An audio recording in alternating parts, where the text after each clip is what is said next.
Political science का paper आने वाला है, पर बोर्ड एग्जाम में आंसर राइटिंग कैसे करके आना है वो मैं आज आपको बताऊंगी।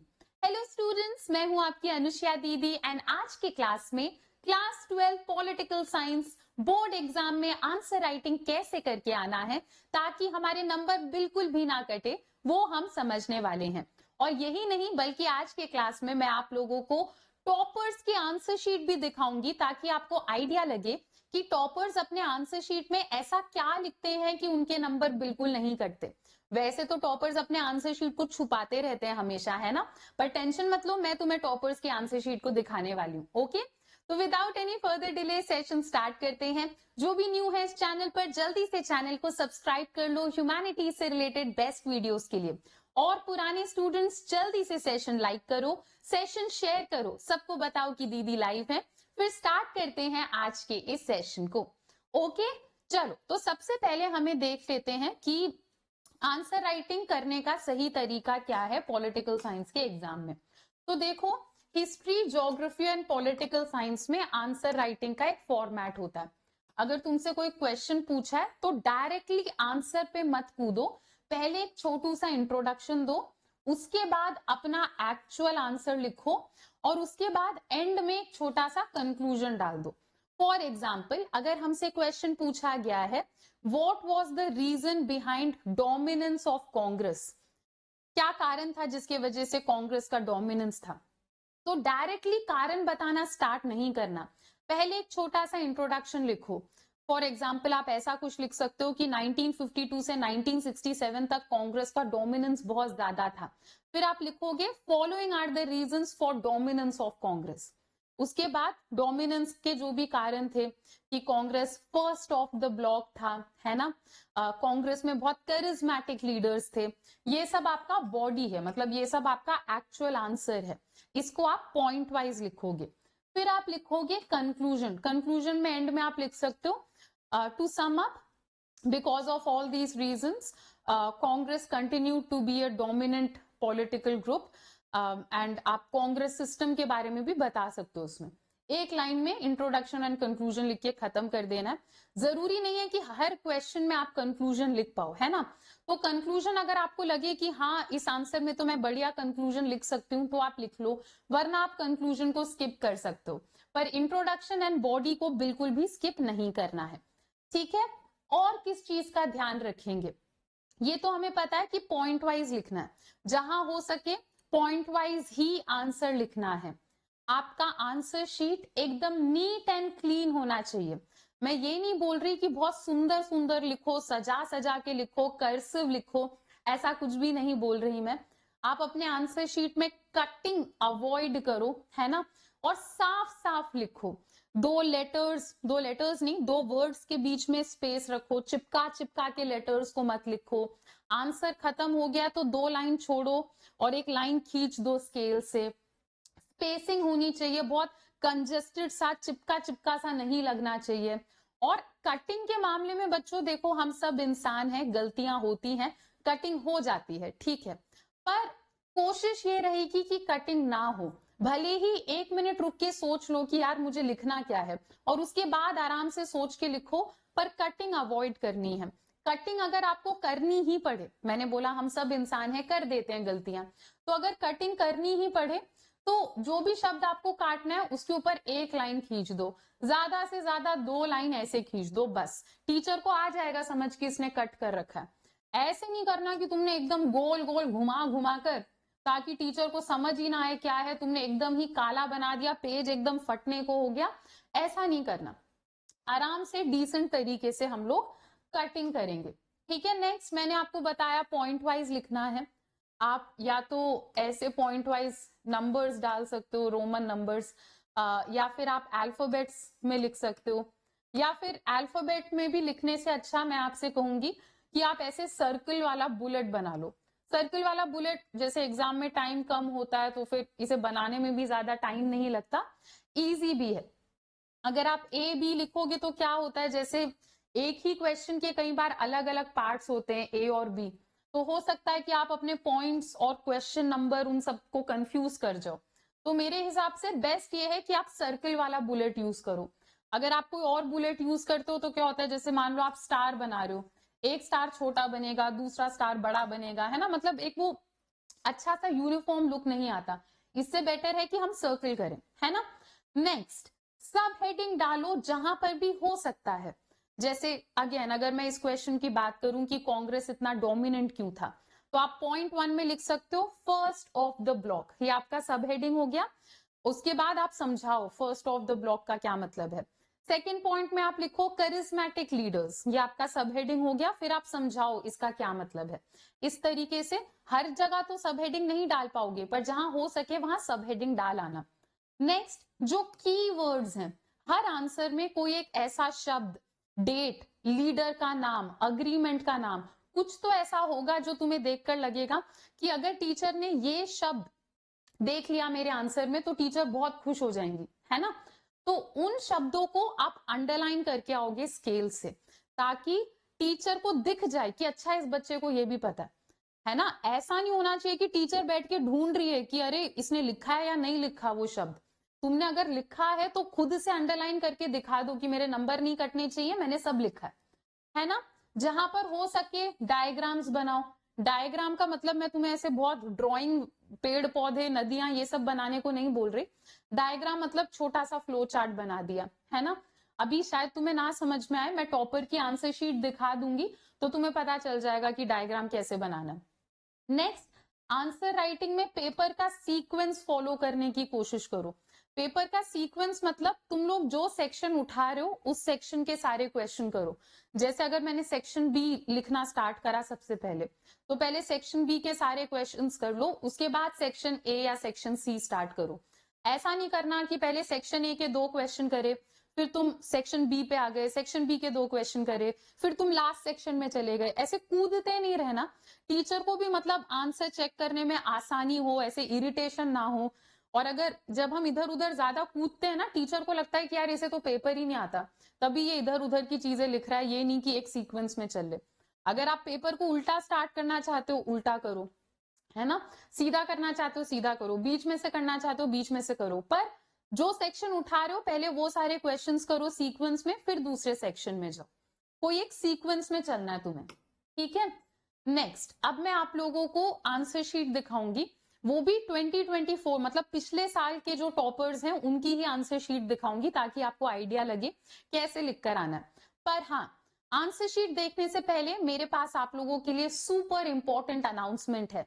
फिलहाल अनअकैडमी के सारे बैचेस पर 60% तक का डिस्काउंट चल रहा है। ये अनअकैडमी का अब तक का सबसे बड़ा डिस्काउंट है बच्चों, है ना। और ये डिस्काउंट सिर्फ और सिर्फ मार्च 9 रात 12 बजे तक है। तो उससे पहले आपको क्या करना है, आप जो भी बैच ज्वाइन करो अनअकैडमी का, आपको कोड यूज करना है अनुष्या, ANUSHYA, ताकि आपको ये डिस्काउंट मिले।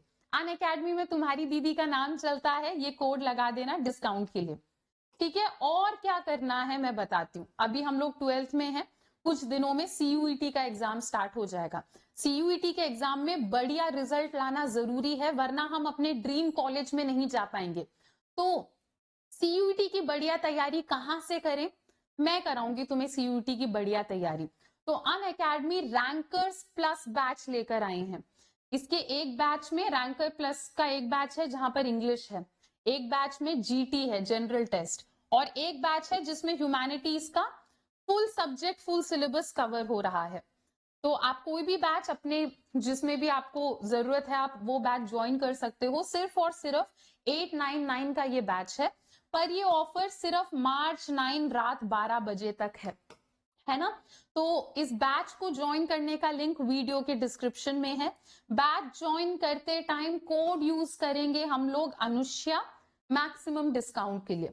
और अगर कोई 11th का बच्चा है यहाँ पर जो अगले साल 12th में हमारे साथ इंडिया के टॉप एजुकेटर्स के साथ ह्यूमैनिटीज की बढ़िया तैयारी करना चाहता है, तो आप लोगों के लिए विजेता बैच है, जहां ह्यूमैनिटीज के ऑल सब्जेक्ट्स फुल सिलेबस हम लोग कवर करेंगे। यहाँ पर live classes, doubt solving session, most expected question, sample paper, PYQ, NCERT solution, सब कुछ कवर होगा, ठीक है। तो इसमें भी 60% ऑफ है मार्च 9 रात 12 बजे तक। अगर आप कोड यूज करोगे अनुष्या। बैच को कैसे ज्वाइन करें? दोनों बैच को ज्वाइन करने का लिंक इसी वीडियो के डिस्क्रिप्शन में मैंने आप लोगों के लिए डाल दिया। कूल है? चलो ठीक है, आगे बढ़ते हैं। अब मैं आप लोगों को टॉपर की आंसर शीट दिखा देती हूँ। ठीक है, तो ये 2024 टॉपर की आंसर शीट है। तो ये तो सेक्शन बी का छोटा सा आंसर है। पर आप देखो, जो हैंड राइटिंग है, हम ऐसा नहीं बोल सकते कि बहुत सुंदर हैंड राइटिंग है, बहुत सजा सजा के लिखा है, ऐसा कुछ नहीं है। पर मैं एक एक शब्द आराम से एक ही बारी में पढ़ पा रही हूँ। मैं किसी भी शब्द में अटक नहीं रही कि अरे यार ये इसने आई लिखा है, ई लिखा है, ए लिखा है, क्या लिखा है, समझ नहीं आ रहा। ऐसा है ही नहीं। The 2 models of development before India, है ना, एकदम अच्छे से लिखा है। इंडिया का आई कैपिटल रखा है, सब बहुत बढ़िया तरीके से लिखा है। तो आपको भी क्या करना है, साफ हैंडराइटिंग रखो, है ना। लेटर्स ऐसे लिखो कि एक एक लेटर तुम्हारा क्लियर हो। 2 शब्द के बीच में गैप दो प्रॉपर, इस तरीके से लिखना है। इसने देखो यहाँ पे बुलेट्स लिखा है, 1 और 2 इसने पॉइंट में लिखा है। और इसने क्या करा है, जो इंपॉर्टेंट कीवर्ड्स हैं अंडरलाइन भी कर रखा है टॉपर ने, है ना। तो आप लोगों को भी इसी तरीके से अपना आंसर लिखना है। और मैंने आपसे कहा था ना कि मैं दिखाऊंगी कि डायग्राम किस तरीके से बनाना है। तो इस टॉपर ने क्या कर रखा है कि अलायंस के ऊपर कुछ क्वेश्चन था, तो रूलिंग अलायंसेस इस तरीके से बॉक्स में समझा दिए कि उस टाइम पे रूलिंग अलायंस जनता दल और बाकी रीजनल पार्टीज का था, है ना। और नेशनल फ्रंट बना दिया था। देखो कितने अच्छे से ऐसे ब्रैकेट डाल के लिखा है कि इन्होंने नेशनल फ्रंट बना लिया था। पर फिर नीचे लिखा है कि बीजेपी और लेफ्ट फ्रंट आउटसाइड सपोर्ट दे रहा था नेशनल फ्रंट को, है ना। और फिर एक बॉक्स में बता दिया कि ऑपोजिशन कौन था, कांग्रेस थी ऑपोजिशन। और ऐसा नहीं है कि क्वेश्चन आया तो आप लोग सिर्फ ये डायग्राम बनाकर छोड़ दोगे। ऐसे कुछ एक डायग्राम बनाओ और फिर साइड में आंसर लिखकर भी समझाओ प्रॉपर।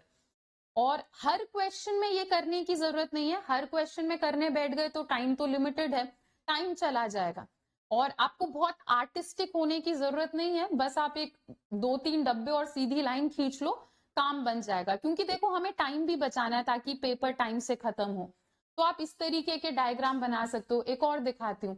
क्वेश्चन था कि सोवियत यूनियन टूट क्यों गया, तो बच्चे ने लिखा है कॉजेज ऑफ डिसइंटीग्रेशन, और फिर ऐसे 3 डब्बे बना दिए कि इंटरनल वीकनेस थी, इकोनॉमिक दिक्कत थी, नेशनलिज्म बढ़ रहा था। तो 3 मार्क का क्वेश्चन है तो 3 कारण लिख दिए। ऐसे ही एक और क्वेश्चन था कि ग्लोबलाइजेशन का कॉन्सिक्वेंस क्या है, तो इस बच्चे ने क्या करा, कॉन्सिक्वेंस ऑफ ग्लोबलाइजेशन, फिर लिखा पॉलिटिकल है, फिर लिखा इकोनॉमिक है, फिर लिखा कल्चरल है। और साइड में लिखकर समझाया भी है बच्चे ने प्रॉपर। पॉलिटिकल कॉन्सिक्वेंस 3 टाइप के होते हैं, ऐसे प्रॉपर लिखकर सारा समझाया है। तो आपको भी इसी तरीके से करना है। नेक्स्ट देखो, इस तरीके से आप लोग सब हेडिंग डाल सकते हो, है ना। तो क्वेश्चन में पूछा है कि इमरजेंसी का क्या रिजल्ट रहा, तो इमरजेंसी का क्या कॉन्सिक्वेंस था। पहले पॉइंट में लिखा है प्रेस सेंसरशिप, मीडिया के ऊपर पाबंदी लगा दी गई थी। तो ये सब हेडिंग है, प्रेस सेंसरशिप, 2 ऐसे डॉट्स बना दिए और इसे अंडरलाइन कर दिया, है ना। नेक्स्ट में लिखा है फंडामेंटल राइट्स रुक गए। थर्ड में लिखा है कि कोई ऑपोजिशन नहीं था, ऑपोजिशन लीडर्स को जेल में डाल दिया। तो ऐसे सब हेडिंग्स बना लो। हर क्वेश्चन में नहीं बनेगा सब हेडिंग, पर जहां पर हो सके वहां सब हेडिंग बनाने की कोशिश करो और उसे अंडरलाइन करो। एक और चीज इस क्वेश्चन में मुझे ये भी दिखाना था कि देखो बीच बीच में कटिंग हो रखी है, टॉपर से भी कटिंग हो जाती है। मैंने आपको बताया था हम सब इंसान हैं, गलतियां होती हैं। तो अगर आपके पेपर में आपको कटिंग करनी पड़े, पैनिक नहीं होना कि अरे यार कटिंग कर दी, चलता है ना। आप अवॉइड करो, अपनी तरफ से सोचो कि भाई बिल्कुल भी कटिंग नहीं करनी, है ना। पर अगर हो गया कटिंग तो हो गया, उसके ऊपर ज्यादा टेंशन नहीं लेना। देखो यहाँ पे नोटिस लिखा है, कट कर रखा है नोटिस को, पर नोटिस लिखा है। तो कटिंग के बावजूद मुझे समझ आ रहा है कि उस बच्चे ने क्या लिखा वहां पे। यहाँ पे देखो ह्यूमन को कट करके फंडामेंटल लिखा हुआ है, पर मुझे समझ आ रहा है कि यहाँ ह्यूमन लिखा है। तो तुम बस एक लाइन खींच लो, ज्यादा से ज्यादा 2 लाइन खींच के कटिंग किया करो, है ना। ऐसे नहीं करना कि पेपर एकदम फटने को हो रहा है। इस तरीके से आप लोग कटिंग कर सकते हो। पर मैं आपको एक बात बताती हूँ बच्चों, तो मैं तुम्हें दिखाना चाह रही थी कि कटिंग किस तरीके से करनी है। तो मुझे इस बच्चे के शीट में मतलब एफर्ट मार के ढूंढना पड़ा कि यार इसने कटिंग कहाँ कर रखी है, कर भी रखी है या नहीं कर रखी। तो तुम्हारे पेपर में भी एम तो यही होना चाहिए तुम्हारा कि कटिंग ढूंढनी पड़ जाए कि करी भी है इसने कटिंग या नहीं करी, उतनी कम कटिंग रखो, है ना। और कटिंग कम रखने का पता है स्ट्रैटेजी क्या होता है कि तुम्हें पता तो है मैं तुम्हें सारे इंपॉर्टेंट क्वेश्चंस करा कर भेजूंगी, तो हर इंपॉर्टेंट क्वेश्चन का आंसर याद करके जाओ। अगर पेपर में आता है कि 4 कॉन्सिक्वेंसेज ऑफ इमरजेंसी बताओ, तो तुम्हारे दिमाग में सेट आंसर होना चाहिए कि हाँ मुझे ये पॉइंट्स लिखने हैं, ऐसे ऐसे लिखना है। जो तुम तैयारी करके गए हो उसे ऐसे ही छाप कर आ जाओ, प्रिंट करके आ जाओ पेपर में, है ना। तो तुम्हारा टाइम भी बचेगा, तुम्हें सोचना नहीं पड़ेगा, और तुमने ऑलरेडी प्रैक्टिस कर रखा होगा तो तुम्हें कटिंग भी कम करनी पड़ेगी। तो इस तरीके से आप कटिंग को कम कर सकते हो। नेक्स्ट, देखो कितना प्यारा टेबल बनाया है स्टूडेंट ने, है ना, एकदम सीधी सीधी लाइनें और एकदम टेबल में मैप करा। तो मैप के 4 क्वेश्चन ऐसे टेबल में आप लोग सुंदर सा टेबल बना के कर आना। और अगर आपके पास डिफरेंस बिटवीन वाला क्वेश्चन आता है ना, कि इन दोनों चीज में डिफरेंस बता दो, तो भी आप क्या करना, एक टेबल बनाना, बीच में सीधी लाइन खींचना, और यहाँ पर पॉइंट वाइज और यहाँ पर पॉइंट वाइज आप डिफरेंस बता सकते हो। ठीक है, चलो। तो आई होप आप लोगों को अब थोड़ा सा आइडिया लगा होगा कि बोर्ड एग्जाम में आंसर राइटिंग कैसे करके आनी है। अगर ये सेशन आपको हेल्पफुल लगा तो वीडियो को लाइक जरूर करना, show your love and support in comment section. अब हम मिलेंगे अपने नेक्स्ट क्लास में, जो कि होगी कल शाम को 6 बजे लाइव, जहां पर हम रीजनल एस्पिरेशंस चैप्टर का 1 शॉट करने वाले हैं। बिल्कुल मिस नहीं करना, एकदम टाइम से पहुंच जाना बच्चों। ओके, चलो तो अभी के लिए इतना ही, मिलेंगे हम कल शाम को 6 बजे। Till then bye bye, take care and thank you.